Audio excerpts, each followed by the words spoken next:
Supernovas killed the sharks, new computer processors, and Stranger Things 3. Let's geek out. Yeah. This is Geek Therapy Radio. What are we waiting for? And now your mental curator, Johnny Hamburger. Welcome to Geek Therapy Radio. This is a good show this week. This is a really good show this week, and Sarah says that I say that too much. I say every show is a great show.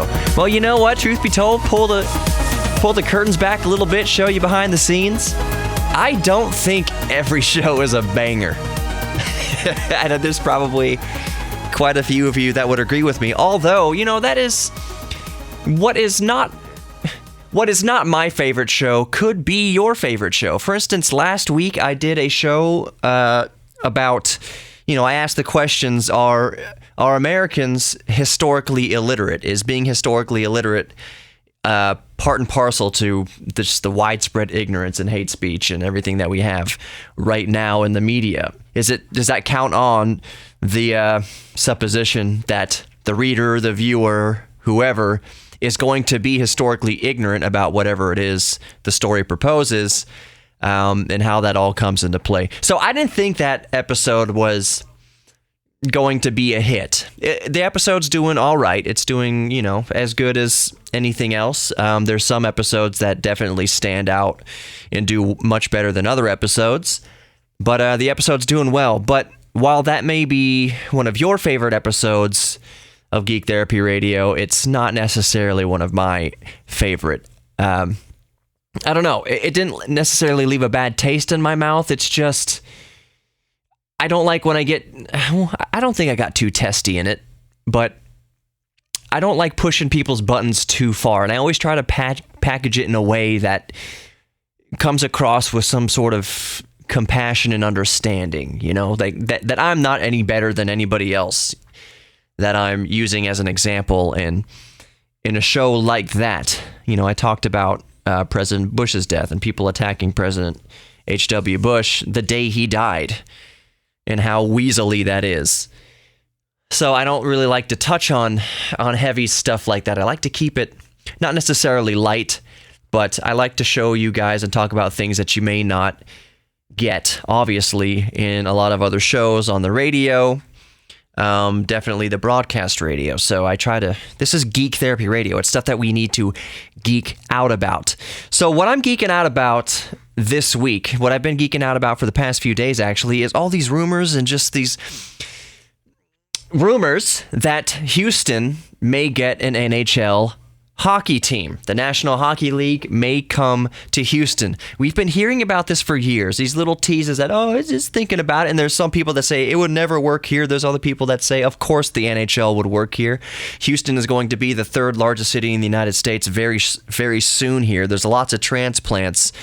So the NHL would do well here. I fall in the category of I think the NHL would do well here. We have a built-in rivalry with the Dallas Stars. And we have lots of transplants here, and I think the NHL would do well in Houston. It does well in Florida, okay? Jacksonville, I think Tampa has a team.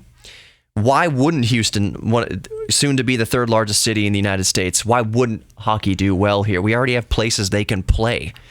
So Tillman Fertitta has been talking to the NHL. This is they package this as it's nothing official, but he's been talking to the NHL about bringing the Arizona Coyotes to Houston. So like we gave the Houston Oilers, the NFL team, Houston went to Tennessee. Arizona Coyotes from the NHL would come as a transplant to Houston and become the Houston whatevers. We don't know that far ahead yet. But there is more concrete talks happening now between Tillman Fertitta, who owns, obviously, the Houston Rockets, local billionaire, philanthropist, just an amazing person. But he's psyched about hockey. He is psyched about bringing the NHL to Houston, and he's fighting hard to bring and to buy a team and bring it to Houston. So I am stoked about that. I can't wait to see what happens with that. And I'm telling you right now, Mr. Fertitta, if you ever listen to this, I am going to buy season tickets to the first season, guaranteed. I'm buying season tickets to the first NHL season in Houston. I can't wait. Please let this happen. Moving on to other quick geek news before we end this first shorter segment here. Stranger Things 3.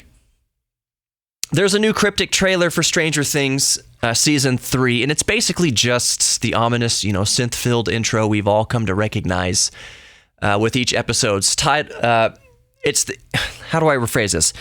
It is the opening theme to Stranger Things, but in this teaser, it's that opening theme to Stranger Things with the titles of each episode for Season 3 now superimposed over it in sequence. And you know what? Let's just play it. Let me just play it and read the titles over it.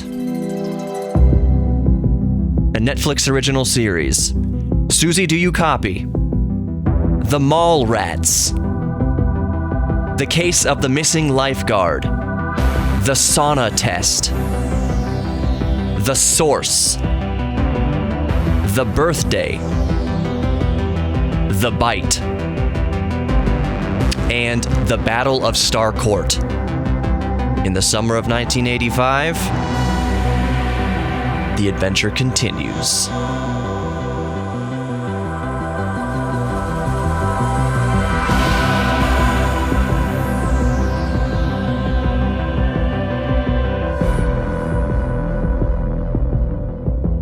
Coming 2019.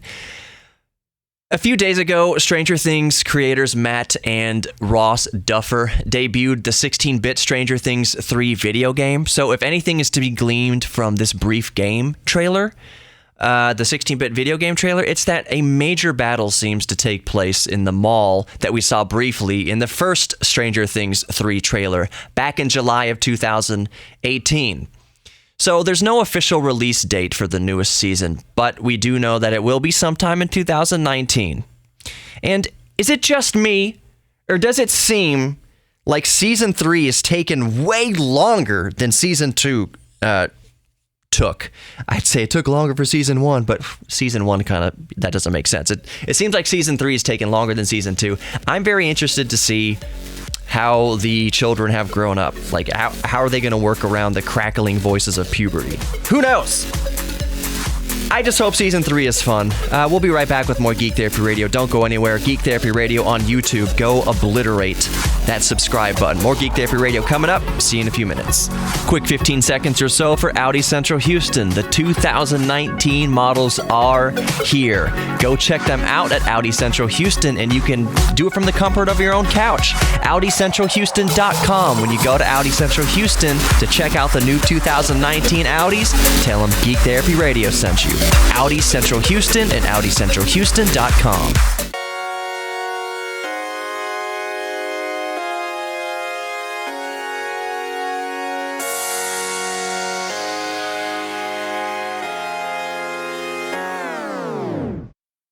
Let's talk about sharks, baby. Let's talk about you and me.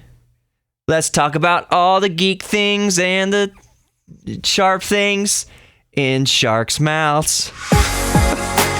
Godly. Welcome back to Geek Therapy Radio. If you didn't already just immediately turn the dial after that ad-libbed shark song. But maybe it got your, maybe it whet your appetite. Are sharks' appetites wet because they're in the ocean and they eat stuff? So sharks' appetites. You know what? I'm done. I'm done with that.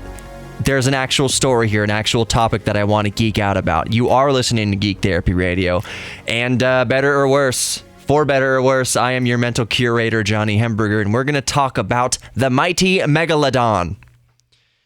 There was a movie recently called The Meg that I still haven't seen, and I assume by how it came and went that it probably did not do well at all. It looked like a garbage movie. It looked campy and stupid, but I still wanted to see it because giant shark, why not? People gave, not to get on such a side tangent because we were going to talk about the Megalodon and extinction and all that kind of stuff here in a second. But, like I mentioned on a episode of Geek Therapy Radio prior, that people gave Jurassic Park, the latest Jurassic Park movie, such crap. Oh, the acting wasn't that good. Oh, the story was predictable and ooh-doo-doo-doo-doo. You know what?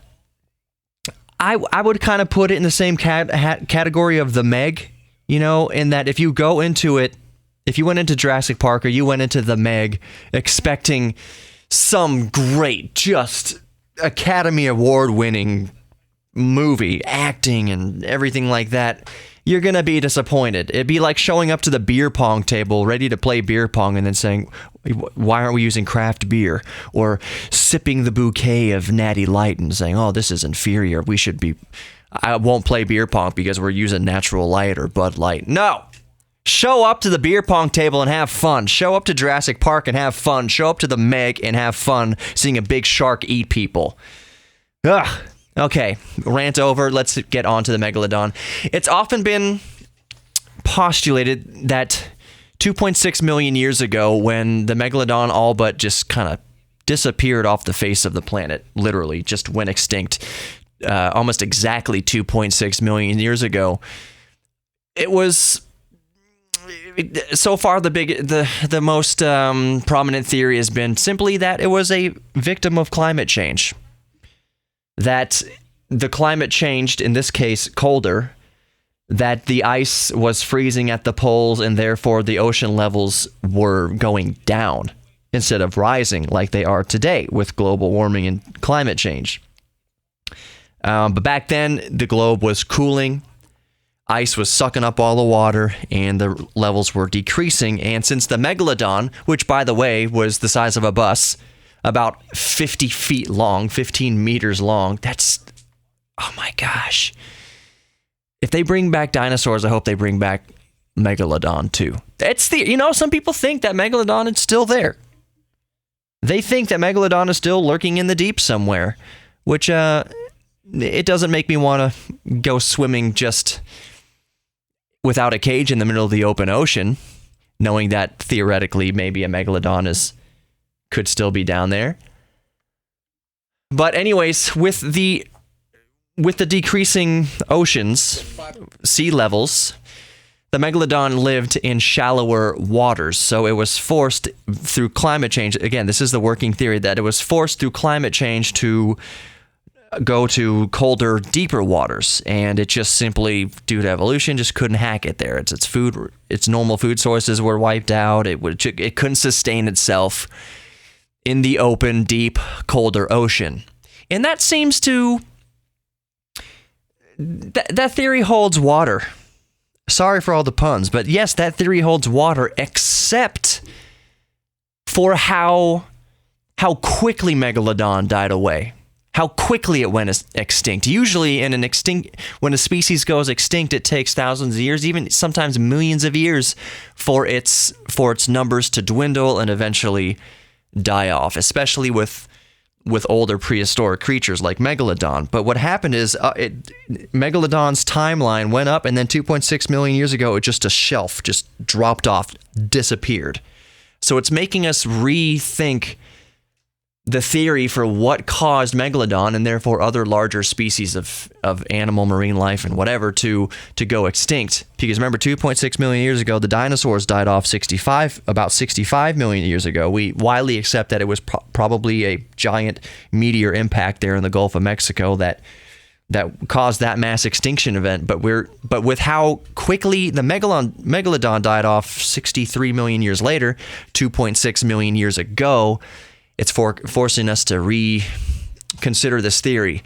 And the new working theory now, which is fascinating, and I'm not proposing any of this or giving you any of this information to come to some sort of concrete answer on what exactly killed off Megalodon, but like anything else on Geek Therapy Radio, like any other aspect of science, it is just to open up a book in your mind, to ask more questions, to open up blank pages in your mind, to kind of think about things differently and ask different questions, new questions.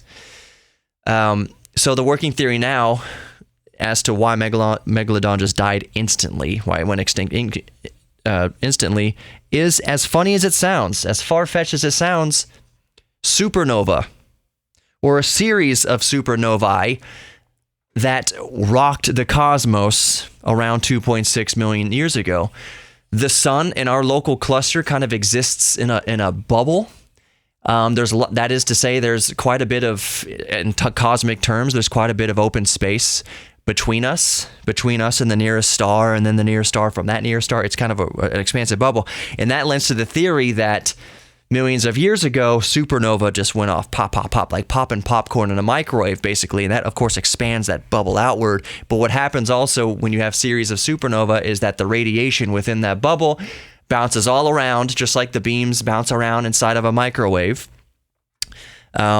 And that basically bombarded the Earth 2.6 million years ago with an increased level of muons and iron 60 isotopes, and that's the smoking gun. Those I believe it's iron 60 isotopes, but isotopes of iron that are only associated with dying stars. That correlates to 2.6 million years ago, just as it happens that Megalodon's extinction correlates with 2.6 million years ago. So there's a new theory now that exploding stars may have killed Megalodon. Oh, I just got a geek. Keep it PG, Johnny.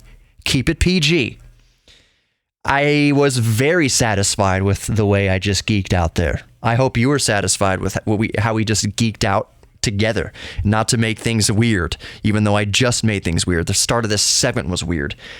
But that was a very geeky, meaty segment. Oh, I was like Megalodon, sinking my teeth into this. Oh, supernova kill Megalodon, possibly?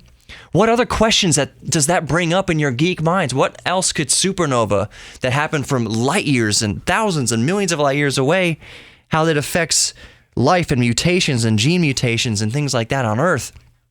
So basically, Megalodon got cancer very quickly. And the mutation, if anything, the evolutionary mutations, they couldn't be sustained by the species. Oh, that's awesome! More Geek Therapy Radio coming up. Don't go anywhere, except go to Geek Therapy Radio on YouTube and just obliterate that subscribe button. We'll be right back. Kung Fu Saloon, 5317 Washington Avenue. It's the place where only the sexiest geeks can geek out with beer, drinks, great food, and arcade games. Did I mention karaoke? No. I say that you can get your Tay-Tay on as well at Kung Fu Saloon. But let me just be honest with you. I like Kung Fu Saloon because of the food and the video games. You step to me on Street Fighter 2, you're gonna get served. Kung Fu Saloon, 5317 Washington Avenue, kungfusaloon.com. Again, Kung Fu Saloon, 5317 Washington Avenue. Audi Central Houston and AudiCentralHouston.com. The new 2019 Audis are here, so take a peek at AudiCentralHouston.com and then go to Audi Central Houston and tell them Geek Therapy Radio sent you. Audi Central Houston and AudiCentralHouston.com.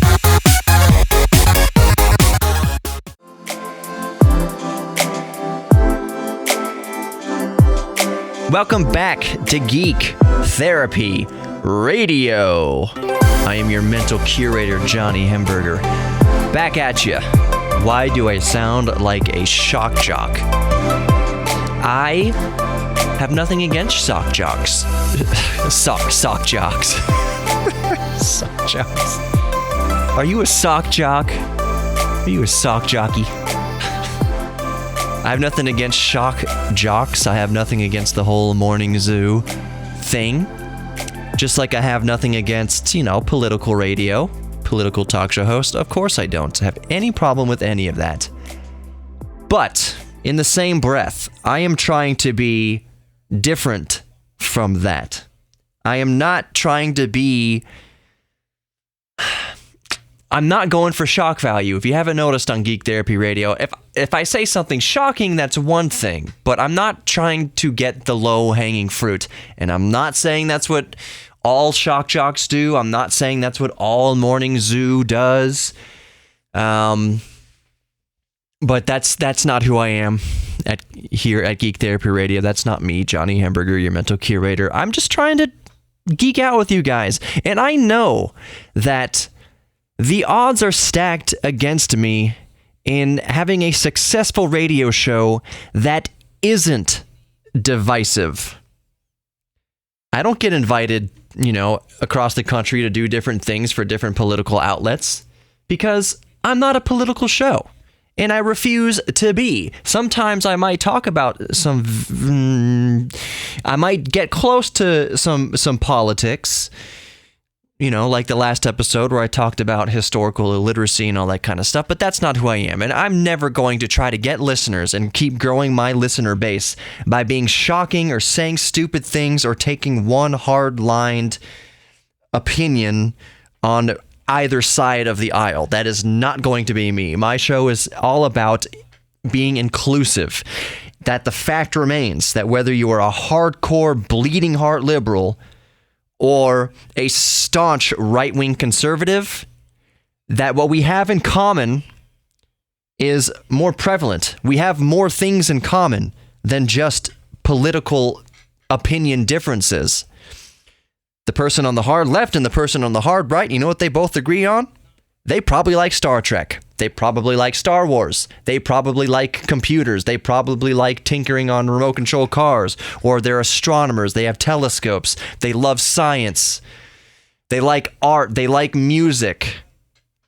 We have so much more in common. And that's what I'm betting on with Geek Therapy Radio, is that notion strikes a chord.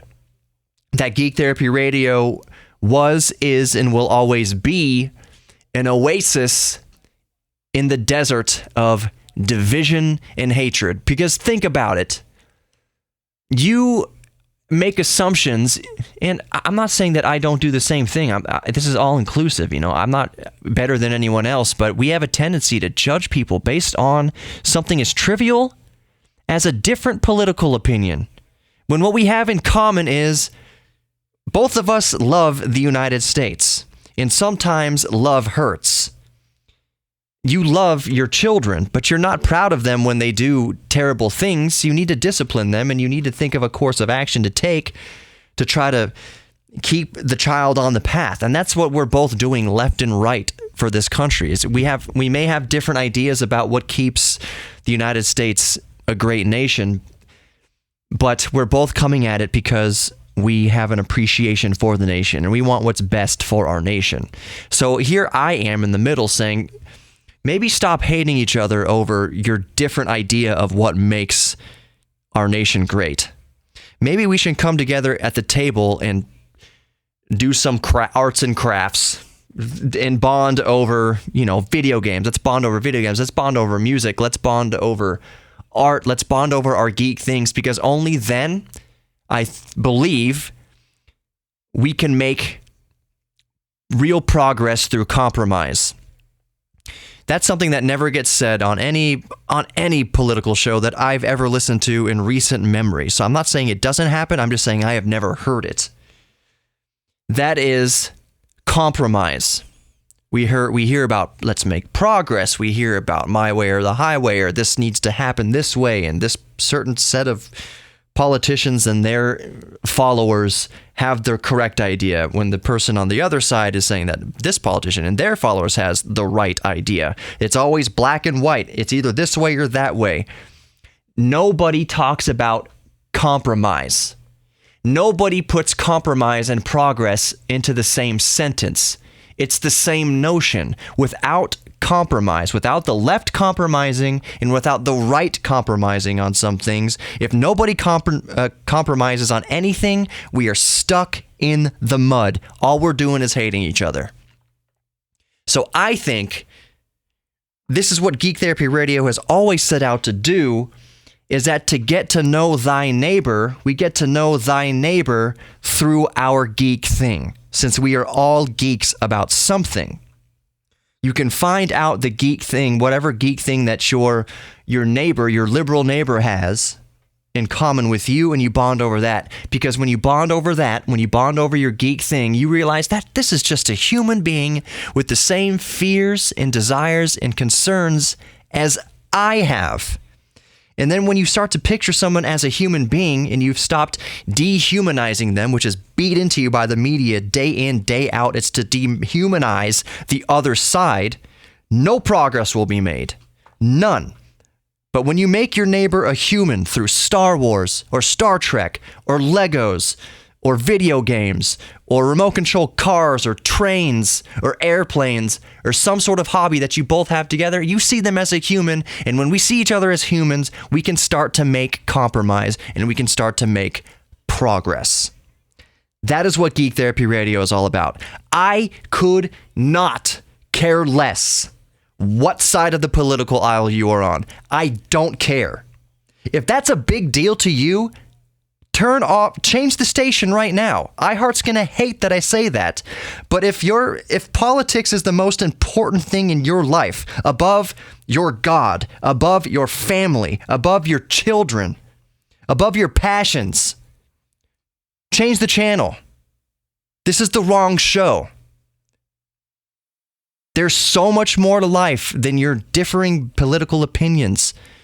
Let's talk about geek things. Let's bond over that, because we have that in common, and that's where the healing begins.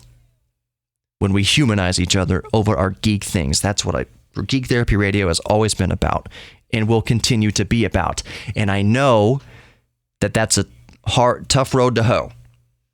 That since I don't take a concrete stand on either side, and since I'm the guy coming to the argument saying, well, you got a good point, but they've got good points too. That's not popular. That isn't popular. You got to take a side. So I understand what I'm doing here. I know that it's hard, but do you know what I also realize? Do you know what I also see? That the show is growing. It grows every week. As it stands right now on the KPRC website, KPRC 950 AM website, Geek Therapy Radio is currently number 2. It's the current number 2 podcast. Here I am sitting at midnight on Sunday morning. My show starts 12:06 a.m. Sunday morning, yet my show is currently number 2 on the radio station. As far as digital is concerned, podcast listens and all that kind of stuff. How is it that I sit here in my little segment cut out of the week here in the middle of the night and people resonate with the message I'm saying? So like I was mentioning before, it's a hard road to hoe that I'm not taking a specific side on any issue, that I try to listen to the reason in both arguments, that people want you to choose a side. We're a tribal culture. We want you to choose our tribe or this tribe. And I'm sitting here saying, why don't you put down your spears, and all of us have drums and stuff. Want to jam? Let's jam. We all like music. Put down the spears. Grab that lute. Grab that djembe. Grab that guitar. Let's rock. So you want to rock with me? If you want to rock with me here on Geek Therapy Radio, learn some new neat things, learn to ask questions about neat things, engage your mind a little bit, put aside all the shock jock stuff, and morning zoo stuff. Again, there's nothing wrong with either of those things, but that's not what you're going to get at Geek Therapy Radio. We're going to nerd out. We're gonna look at airplanes and wonder how we know how they fly, but I'm just saying the difference between a DC-3 and a DC-10 and a 747, a 37, and a Boeing A320. Fascinated by airplanes and fascinated by trains and music and stars and looking through our telescopes and wondering what's out there in the cosmos. We just talked about Megalodon and supernova in the last segment. That's amazing. That's fun. That's fun to talk about. We'll get on to more specific geek topics coming up here in the last segment of Geek Therapy Radio, so stick around. But before we leave, 30 seconds for Audi Central Houston. Of course, Audi Central Houston, the new 2019s are here, and I highly suggest you go check out all the sexiness, all the coolness, all the high-techness. The e-tron is available in 2019. That burns no gas at all. The Audi e-tron. So go check it out. Audi Central Houston and AudiCentralHouston.com. WorthTheWait.co. Nutrition advice that actually helps. WorthTheWait.co. WEIGHT. Welcome back to Geek Therapy Radio. I am your mental curator, Johnny Hemberger. Make sure you go to Geek Therapy Radio on YouTube and smash that subscribe button. I'm pushing to 5,000 subscribers for 2019 or more. Right now I'm sitting at around 550. So it's a long road to go, but I think I can do it. Geek Therapy Radio on YouTube and smash the subscribe button. I do some cool stuff on there. You're going to see things on there that I can't show you on the radio. It's just a really cool channel, product reviews, show you the Audi e-tron on there. All sorts of cool stuff. Geek Therapy Radio on YouTube. Quick geek note. At the end of that last segment, I said Boeing A320. I misspoke. That's the Airbus A320. Everybody knows that. So, side note, we're going to talk about some actual geek things here in this segment, including the new LG Gram 17-inch laptop. We're going to talk about Intel shaking in their boots and AMD and new chips and things like that and bullying. Hopefully, we'll get to bullying. But real quick, I am one of the producers for the Michael Berry Show, and this kind of ties back into what I said, where the last segment I said it's the Boeing A320, when really it's the Airbus A320. I screened a call the other day in which a caller called in and said, I'm really surprised that Michael is so ignorant to know or to say that Saddam Hussein gassed his own people in Qatar. It was Kuwait. He gassed Kuwait. That's why we went in there. And, I just told the guy, I guarantee you, Michael Berry knows it's Kuwait. But when you talk on the radio for hours a day, when it's your job just to talk, stream of words for hours, you're going to misspeak sometimes. So Kuwait and Qatar have a same kind of consonant k, and he said Qatar. So that's what happened to me in the last segment when I said Boeing A320 versus the Airbus A320. It's actually the Airbus A320, and that's not a big deal. But it was a big enough deal to stick out in my geek mind, which is why I'm bringing it up now. And the point is that you talk all the time, you create lots of radio content where you're just speaking words the whole time. You might misspeak once in a while, so I misspoke. It's the Airbus, not a Boeing. Anyways, Apple is going to spend $1 billion to hire up to 15,000 people at their new Austin office. Apple is going to spend $1 billion and hire up to 15,000 people when they open up their new offices in Austin. I'm just telling you that. I got no insight really into that. I have an Apple iPad. I think I might get a MacBook here in a minute just to be familiar with MacBooks, because I think that's the most transparent to you, my audience. I can't in good faith talk about MacBooks so much with any real authority if I don't have a MacBook.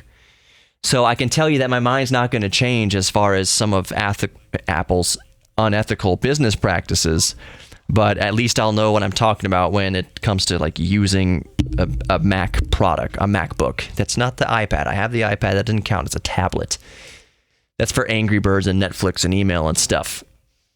So I'm going to get a MacBook soon, and my heart drops just thinking about how much money it's going to cost. Not necessarily how much money it's going to cost, but that for the same price, I could get a laptop that stomps and destroys the MacBook. If I spend $1,500 on a MacBook, it's going to be just a hamster on a wheel compared to $1,500 on the PC side. That's just straight up fact. We're not getting around that. I've got a very powerful laptop. I've got the MSI GS43 VR. It's packing that Core i7, 16 gigs of RAM, and a GTX 1060 graphics card. I'm not giving that up. I'm keeping that. That is my beast mode laptop, but I'm just going to most likely add a MacBook to the stable so that I'm more familiar with MacBooks when I talk about Macs, either how they make me happy or how they deserve criticism.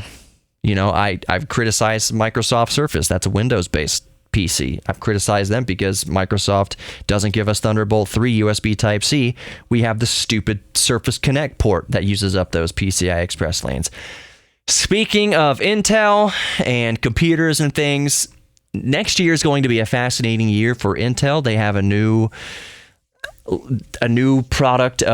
line of chips coming out that it's going to have better graphics processor with the Generation 11 integrated graphics, and they are making some architecture changes, some processing changes to the new lineup that, in a nutshell, to keep this kind of as layman as possible, that increases the IPC, the instructions per clock. That is, single-threaded applications, it can do more calculations per clock, per cycle. When they say, the the CPU operates at 4.5 gigahertz. Well, every hertz, it's doing a calculation. That's a clock. So it's going to do more calculations per clock. And that should see, for the average consumer, a good step forward in just in power, in real usable day-to-day power. It's going to be faster. So that's great. But you hear what I just kind of said there. I said that Intel is going to make chips that are a bit faster per clock, and they are beefing up their integrated graphics. For the more savvy of you who've caught on, you're thinking AMD has done that. That the reason why Intel is doing this next year and really pushing this next year is because AMD has Intel shaking in their boots. In the new series of Ryzen chips, AMD Ryzen chips is about to come out.